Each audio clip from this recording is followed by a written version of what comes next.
Homens de Cristo, defensores da família, da moral e dos bons costumes. Mentira! Parece até aquela dança, né, na época de São João, as quadrilhas de festa junina. Quadrilha, é quadrilha mesmo. Mentira! Quadrilha, quadrilha no Ministério da Educação. O governo Bolsonaro foi exposto nesta semana que passou com a prisão pela Polícia Federal de Milton Ribeiro, ex-ministro da Educação, muito ligado à família Bolsonaro, especialmente à primeira-dama Michele Bolsonaro. Ele estaria envolvido num esquema de corrupção dentro do Ministério para desvio de recursos intermediados por pastores evangélicos. Em março deste ano, o Milton Ribeiro tinha caído numa gravação, uma reunião com pastores, fazendo tráfico de influência, dizendo, não, eu vou liberar dinheiro para esse aqui, ó, e vou liberar porque foi o presidente que pediu. Tem gravação sobre isso, hein? Vamos acompanhar? A minha prioridade é atender, primeiro, os municípios que mais precisam.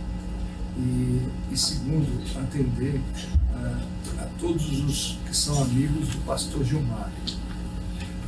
Não tem nada com o Arilton e tudo com o Gilmar. Está entendendo, Gilmar? Sim, senhor. Ele também escuta, ele escuta. Então, o Gilmar. Obrigado.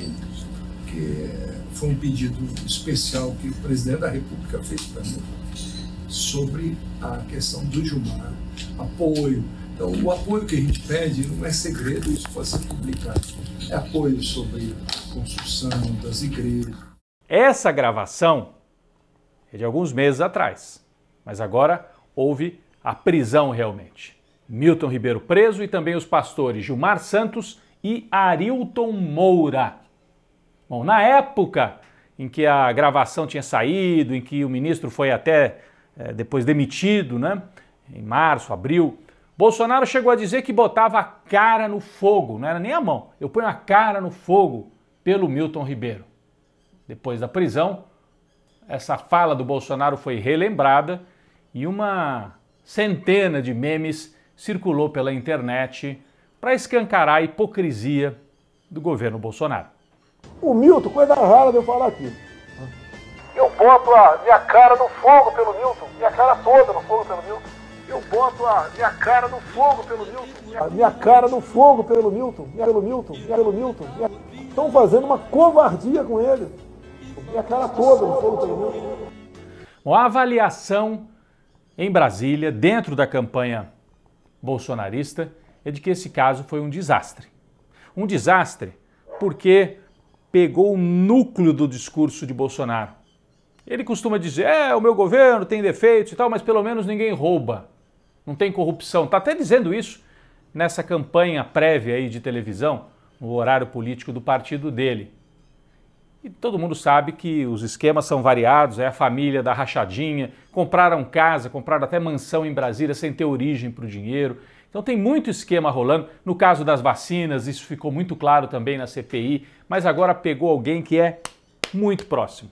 Era alguém que conversava com a primeira-dama todas as semanas. E o próprio Bolsonaro tinha essa ligação tão estreita. Então atinge em cheio o discurso de que não tem corrupção no governo e atinge também o núcleo de apoio mais forte a Bolsonaro, que é o grupo evangélico.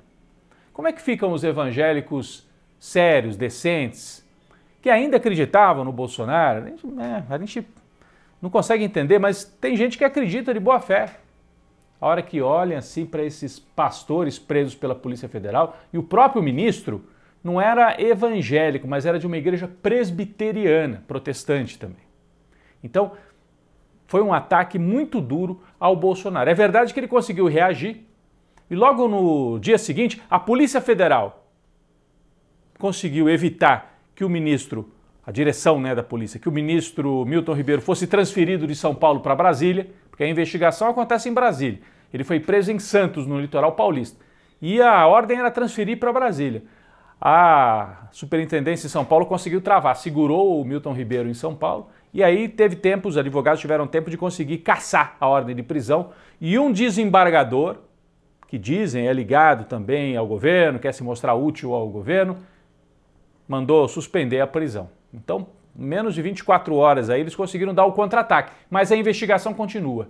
Tem quebra de sigilo do Milton Ribeiro, da família dele, dos pastores, tem pedido de CPI no Senado Federal, já com as assinaturas colhidas, e tem vários indícios de que é um esquema realmente que envolve, além de favorecimento a pastores e igrejas, pode envolver inclusive benefício pessoal ao Milton Ribeiro. Foi encontrado um valor depositado por um desses pastores na conta da mulher de Milton Ribeiro, R$60 mil.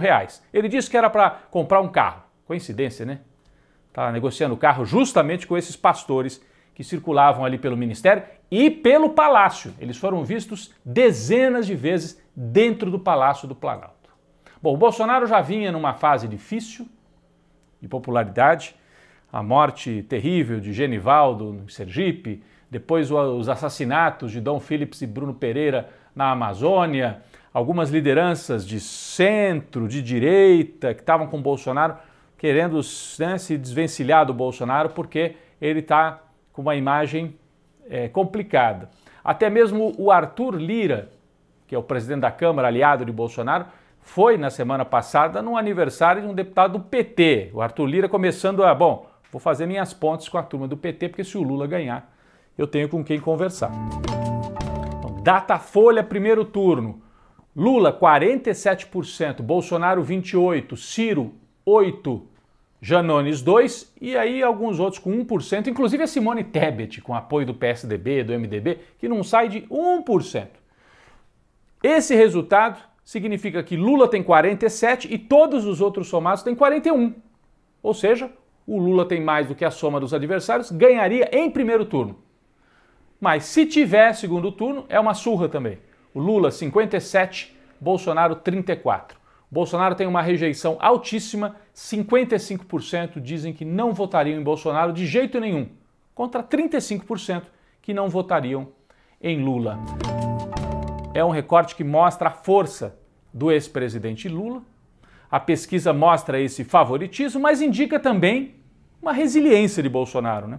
Depois de todos os escândalos, preço de gasolina, os assassinatos na Amazônia, denúncias e tudo isso, o Bolsonaro mantém esse núcleo duro aí entre 28% e 32%, que permite a ele ir ao segundo turno, se houver, e ser a principal força disputando com Lula. Então, alguns fatos também reforçam a impressão de que existe um núcleo bolsonarista, um núcleo de direita muito forte na sociedade brasileira. Não é só o Bolsonaro. Existe uma cultura conservadora de direita. Olha este caso da juíza em Santa Catarina. Uma menina de 11 anos foi estuprada, engravidou e vai à audiência. E o que a juíza faz? Tenta convencer a menina a não fazer o aborto. E no Brasil é legalmente permitido o aborto num caso desses. Uma menina de 11 anos. A juíza, enfim, o registro da audiência é lamentável. A juíza tenta convencer a menina, talvez por razões ideológicas, né, contra o aborto, mas nesse caso a saúde, a vida de uma criança de 11 anos. E outro fato também horrível, lamentável, um procurador do município de Registro, no interior de São Paulo, agrediu a colega, que era chefe dele, talvez um desses machões que não aguentam ser chefiados por mulher, e bateu muito nela. Foi preso. Ele foi preso e a juíza acabou derrotada em Santa Catarina também, porque no final a justiça autorizou, né, a instância superior autorizou o aborto. Então, são demonstrações de que o bolsonarismo não é só eleitoral, não é só na política, está aí na sociedade e tem que ser derrotado nas urnas em outubro e também derrotado no debate para a gente superar esse momento de trevas vivido pelo Brasil.